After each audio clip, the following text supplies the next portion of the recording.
as a housing association, we have to work in partnership with lots of other organisations in order to achieve our objectives.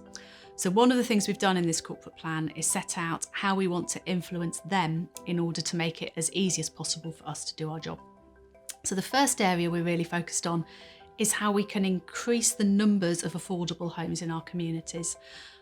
Local authorities are a really critical partner there because they set out the planning policies that really influence what gets built in the areas in which we're working. So one of our objectives in this year is to really work to influence local authorities around how they're setting planning policy to enable us to deliver as many social rent homes as we can as part of our development programme. We've set other objectives too. We live in an area of the country that is very expensive. One of the impacts of that is we see a lot of people who are homeless, who end up with absolutely nowhere to live.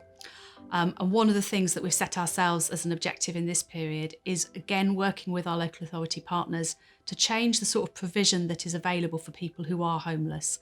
In this last year with COVID, hostels have had to shut because hostels have not been safe places for people to be because they cannot self-isolate effectively.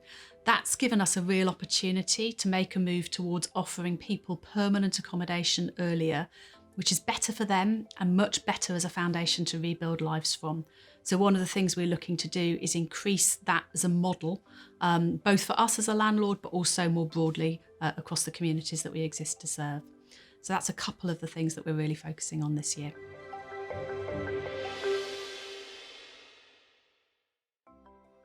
There are also two other areas that we're wanting to work on. We are a local business. We spend about £40 million a year in our local communities. We're increasingly looking to make sure that all of that spend benefits the people we exist to serve and that we spend as much of that as we can locally. And we're also wanting to work with other people to try and persuade them to do the same. So as much of our economic impact as an organisation benefits the communities that we exist to serve. And finally, we're a community. We are 15,000 residents approximately, 120 staff.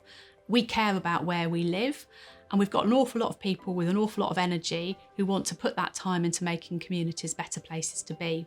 So one of the things we see as a really important role for us is supporting you to take the action you want in your communities. So just as an example, lots of communities that we know, I'm thinking about Henley, I'm thinking about Didcot, thinking about Tame, lots of places around, have lost libraries, they've lost children's centres.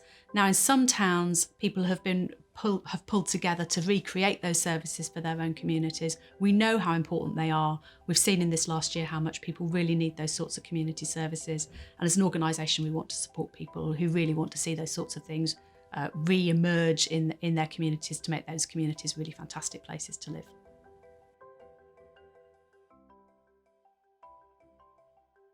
As an organisation, one of the things we've worked on with residents for a long time is really tackling the stigma that sometimes people experience from living in social housing. What we want to do is make sure that people are seen as people. So we've been involved in a campaign called See the Person, and that where someone lives is not something that they feel stigmatised by. We're proud of social housing. We think it provides people with a good place to live, and we know that people enjoy being our tenants or our shared owners. We don't want anyone to experience discrimination because they're a social housing tenant. So we'll continue to work with people to challenge those attitudes, both in local communities and nationally.